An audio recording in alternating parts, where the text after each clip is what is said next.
তো আজকে আমি যে কয়েনটা সম্পর্কে বলবো আশা করছি বুঝতে পেরে গেছো। এটা হচ্ছে কপার নিকেলের তৈরি 2 টাকার কয়েন। এই কয়েনটাকে বলা হয় ন্যাশনাল ইন্টিগ্রেশন। তো এই ন্যাশনাল ইন্টিগ্রেশন কয়েন দেখতে পাচ্ছ আমার এখানে অনেক রাখা আছে। আমি একটা একটা করে ডিটেলসে যাব, কি এজ কি ভ্যারাইটি বা লায়ন কি ভ্যারাইটি, আমি আস্তে আস্তে যাচ্ছি। তো প্রথমে কয়েনটা তোমরা দেখো। আমি কয়েনের ডিটেলস বলে যে কোথায় ভারত লেখা কোথায় কী লেখা এগুলো বলে আমি সময় নষ্ট করছি না। এই কয়েনটা কিছুদিন আগে পর্যন্ত মার্কেটে দেখা যায়, ইভেন এখনও দেখা যেত, দেখা যাচ্ছে বা দেখা যায়। তবে এই কয়েনটা আস্তে আস্তে আর মার্কেটে সেইভাবে ইউজ হতে দেখতে পাবো না, কারণ এইটা অনেক দিন ধরে 4 সাল পর্যন্ত ছাপা হয়েছিল। তো আস্তে আস্তে পাবলিক এগুলোকে নিজেদের কালেকশন করে রাখছে, ভাবছে এগুলো বিশাল দাম হবে কিছু, বাট সেরকম হওয়ার চান্স খুবই কম, কারণ এই পরিমাণ প্রচুর পরিমাণে ছাপা হয়েছিল। এই কয়েনের বিশেষ কিছু দাম নেই, জাস্ট এই কপার নিকেলের বলে একটু ভ্যালু থাকে যে এই কয়েনগুলো বাকি স্টেনলেস স্টিলের কয়েনের থেকে এই কয়েন যেহেতু কপার নিকেলের, অনেকে জমায়, নিজেদের শখে জমায়। তো যেমন আমি এগুলো যত জমিয়েছি এগুলো আমার নিজের শখেই জমিয়েছি। এগুলো আমি হাত চলতে পেয়েছি ম্যাক্সিমাম। এগুলো আমার নিজের শখে ইচ্ছা করে, যে আমার কালেকশন তো হবেই। আমি আগেও বলেছি যে কোন কয়েনের কত দাম, সেগুলো জমি রেখে কত টাকা হবে, এইটা আমার কোনো ইচ্ছা নেই এটা জানার, বা এটা নিয়ে আমার বিশেষ কিছু ইন্টারেস্ট নেই। আমার ইন্টারেস্ট হচ্ছে এই কয়েনগুলো, বিভিন্ন ধরনের কয়েন কালেকশন করা, সেগুলোকে রাখা, ব্যাস এইটুকুই। আমার কাছে অনেক কয়েন আছে, আমি আস্তে আস্তে পরের ভিডিওতে আমি সেগুলো দেখাবো।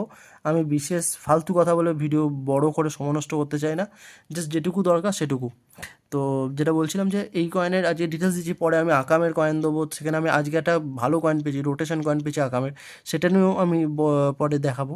তো যাই হোক, তো এই ভিডিও মানে এই কয়েনগুলো সম্পর্কে বলতে গেলে এটাই বলবো যে এই কয়েনগুলো মেনলি আর 5টা কয়েনের মতোই 4টে মিন্ট থেকে বেরিয়েছিল ম্যাক্সিমাম ইয়ারে, যে বোম্বে, কলকাতা, হায়দ্রাবাদ, নয়ডা। তো এই কয়েনের তলায় যদি কোনো কিছু মিন্ট মার্ক না থাকে, এই যে এই কয়েনটা, এই কয়েনের তলায় যেমন ডট আছে, 2001 সালের কয়েন, এটা সালের তলায় ডট আছে মানে নয়ডা। এখানে যদি রুটন থাকতো তাহলে সেটা হতো বোম্বে বা মুম্বাই, যদি স্টার থাকতো তাহলে সেটা হতো হায়দ্রাবাদ, আর যদি কিছু না থাকতো তাহলে সেটা হতো কলকাতা। এবার এই 4টে মিন্ট ছাড়াও এই কয়েনটা আরও বাইরে কিছু মিন্ট থেকে ছাপা হয়েছিল। আচ্ছা, তার আগে বলে রাখি এই কয়েনটা 1982 সালে, 1990 সালে, তারপর 1992 থেকে 2004 সাল পর্যন্ত এই কয়েনটা ছাপা হয়। এইটা হচ্ছে 1900, এক সেকেন্ড, এই কয়েনটা হচ্ছে 1997, কিন্তু এটা স্টার আছে তলায়, কিন্তু একবার শেষে আছে। যদি হায়দ্রাবাদে হতো তাহলে এটা মাঝে স্টার হতো, যেহেতু এটা শেষে স্টার আছে হায়দ্রাবাদের কয়েন। এই এটা হচ্ছে সিওলের কয়েন, স্টারটা যেহেতু শেষে আছে সেহেতু এই কয়েনটা সিওল থেকে মিন্ট হয়েছিল। আচ্ছা, এটা ছাড়াও এইখানে আরেকটা আছে যেটাতে মাঝে একটা ভি বা ইউ মতো আছে। এই কয়েনটা হয়েছিল ইংল্যান্ডের সম্ভবত হিটন মিন্ট থেকে, লন্ডনে, লন্ডন থেকে হয়েছিল। আচ্ছা, এই কয়েনটা হচ্ছে এম মতো লেখা আছে, এইটা হয়েছিল সম্ভবত মেক্সিকো মিন্ট থেকে। তো এইরকম বাইরে থেকে কিছু মিন্ট থেকে কয়েন ছাপানো হয়েছিল, আমি জাস্ট নিজের কালেকশানে রেখেছি, তার মধ্যেই ছিল এগুলো। তো এই কয়েনের মধ্যে কালেকশনের জন্য ভালো কয়েন 92 সালের নয়ডাটা আর 2004 সালের কলকাতাটা, এই দুটো কয়েন ভালো কয়েন। এই দুটো কয়েন আমার কাছে নেই, বাকি মোটামুটি সব কয়েনই আমার কাছে আছে বিভিন্ন সালের। এবার আমার কাছে আরেকটা ভালো কয়েন আছে, সেটা হচ্ছে 1982 সালের এই কয়েনটা। এখানে লেখা আছে 1982, আশা করছি বোঝা যাচ্ছে এই 82, বাট এর কন্ডিশন খুবই খারাপ। হয়তো কাছে এনে ফোকাস করছি বলে হয়তো দেখতে মানে বোঝা যাচ্ছে বা কিছু, বাট কন্ডিশন যদি দূরে রেখে তাহলে বুঝতে পারছো খুবই খারাপ। 1982 সালের কয়েন এটা। এই কয়েনটা বাকিগুলোর থেকে বড় হয় সাইজে, আর এটার এজটাও সিকিউরিটি এজ, এই যে দুটো দাগ আছে, বোঝা যাচ্ছে, দুটো দাগ আছে এবং তার মাঝে একটু গ্যাপ আছে, দুটো, বোঝা যাচ্ছে কি না বুঝতে পারছি না, যাই হোক দুটো দাগ আছে, তার মাঝে একটু গ্যাপ আছে। আর এই কয়েনগুলো যদি আমি দেখি, এই যে এই কয়েনগুলো, তাহলে দেখতে পাবে যে এগুলো মানে প্লেন এজ, পুরো সলিড। এটা যদি দাগ দাগ হতো তাহলে হয়তো রিডিড এজ হতো। ওই কয়েনগুলো একটু কালেকশানের জন্য ভালো, যেগুলো আমার কাছে নেই। আচ্ছা, আর একটা জিনিস আমি বলে রাখি, যে কয়েন কিন্তু কখনোই ওয়াশ করা যাবে না। হ্যাঁ, ওয়াশ আমি এগুলো করেছি, জাস্ট আমি তো বিক্রি বা সেরকম কিছু আমার প্ল্যান নেই। তো জাস্ট নিজের জন্য আমি এক্সপেরিমেন্ট হিসেবে করেছি এগুলো পরিষ্কার। যেমন 2003 সালে হায়দ্রাবাদ চলে যে মাঝেস্টার, তো এই কয়েনগুলো আমি পরিষ্কার করেছি, ইচ্ছা করেই করেছি, দেখি মানে ভালো রকম হয় কিনা আর কি। তো এগুলো বোঝা যায় পরিষ্কার করলে। হ্যাঁ, আচ্ছা, যারা কালেকশন করে তারা কিন্তু এই সমস্ত কয়েন কালেকশন করে না। আমি এগুলো হাত চলতে পেয়েছি বলে হয়তো রেখেছি, কিন্তু যারা কালেকশন প্রপার কালেকশন করে, যারা প্রপার কালেক্টর, তারা কিন্তু এই সমস্ত কয়েন কালেকশন করে না। তারা যেটা করে ওই 92 সালের নয়ডা আর 2004 সালের কলকাতা, এই দুটো কয়েন।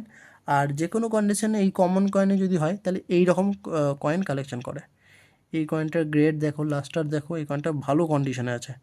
বাকি কয়েনগুলোর কন্ডিশন দেখো, সেই জায়গায় দাঁড়িয়ে এই কয়েনটা দেখো, বা আর একটা আছে এই যে এই কয়েনটা, এই কয়েনগুলোর টোনিং, এই কয়েনগুলোর গ্রেড, এগুলো খুব ভালো কন্ডিশন আছে এই সমস্ত কয়েনগুলো। এগুলো আমি দুখানা রেখেছি। আচ্ছা, লায়ন ভ্যারাইটির মধ্যে অনেক ভ্যারাইটি আছে যেগুলো সবার পক্ষে দেখে বোঝা যাবে না। মেনলি দুটো ভ্যারাইটি আমি দেখাচ্ছি, সেটা হচ্ছে যে এই যে এইটা একটা ভ্যারাইটি আছে, লাস্ট লাইনটা, যতগুলো কয়েন আছে সবগুলোই এগুলো হচ্ছে সব ফ্যাট লাইন।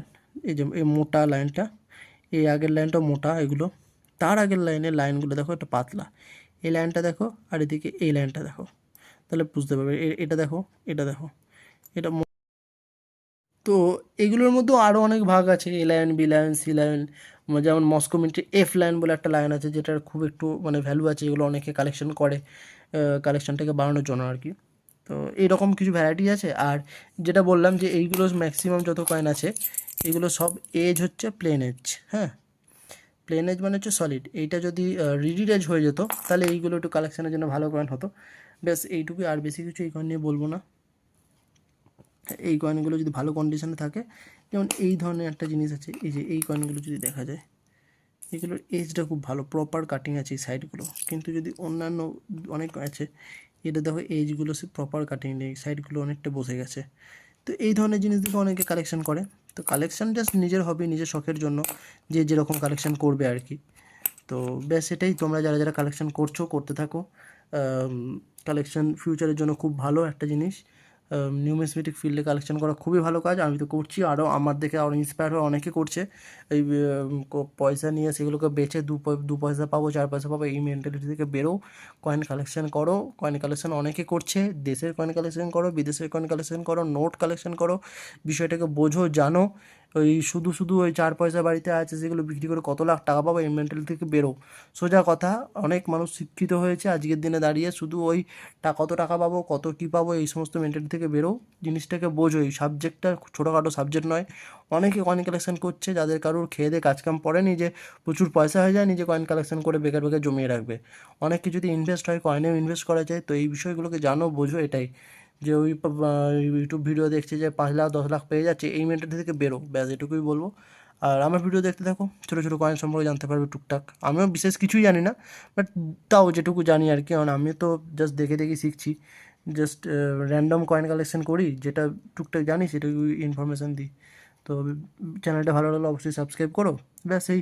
আর ভালো লাগলে শেয়ার করো, লাইক করো। চলো পরে কয়েনে দেখা হচ্ছে।